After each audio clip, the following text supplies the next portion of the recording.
Walking towards James Kabindo's home in Utawala, Nairobi, one gets fascinated by loud bird songs and calls emanating from the compound. You can hear the ducks and chicken clucking, the cock crowing and the guinea fowl yelping. His front yard, measuring about 15 meters by 15 meters, hosts a poultry farm.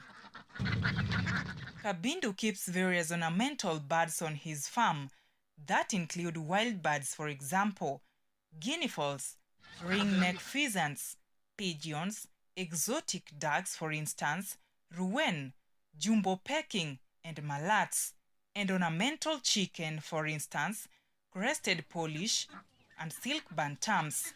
For him to be able to acquire the wild birds, he requested for a permit from Kenya Wildlife Service. Now, apart from now the line of ducks, I now have the ornamental birds, which are, I have two categories, or I can call them three, because one is what I can call the wild birds that require a permit from KWS. Our first stop is at a hatchery where James shows us a 352 egg incubator where he hatches eggs. Here, the laying and hatching dates are labeled depending on the number of days that a given bird takes to hatch. I'll pick the egg, I'll go and put it in a store near the machine that I use for hatching. Once I do that, I will label the eggs. Once I label the eggs, all I do is that I take the dates. If I take example of the duck eggs will take a maximum of 28 days to hatch. The chicken, whether it is the Polish or the Kuchi, will take 21 days. Assuming I'm today, let's say I'm putting them into the machine on 4th, I'll say 4th of April. Then from there, I'll calculate the number of days depending on the type of the chicken, yeah. So if it's 21 days, I'll add 21 days. And then I can minus 1 day so that by the time it is packing, I can be able to remove it from the shelves and then put it in the hatchery.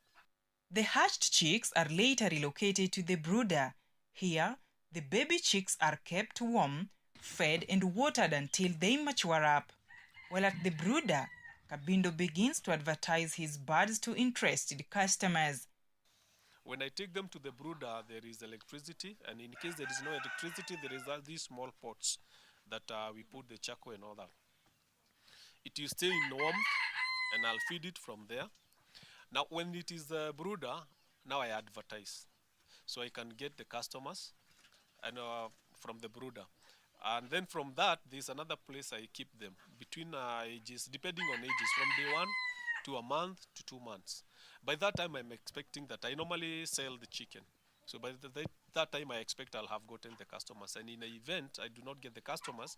Now I shift them from that and I rear them until the time now they start laying again. So a customer can come in a moment at any stage in that life. Yeah. Beyond the beauty of ornamental birds lies a money-spinning business. Just to highlight some of the market price of some of the birds, we centered on the selling price of the ducks and the pheasants. He sells day-old ducklings for 300 shillings to 1,000 shillings each. Similarly, a mature duck, aged 5 to 6 months, goes from 2,000 shillings to 3,000 shillings. Kabindo sells the Kuchi at 3,000 shillings or 4,000 shillings for the female and 5,000 shillings for the male. Most of his customers are foreigners. Ornamental bird agribusiness is one of the lucrative businesses that anyone can venture into. However, many do not practice this type of business due to high cost of acquiring the birds. Nancy Ochido, Utawala, Embakasi East, Nairobi.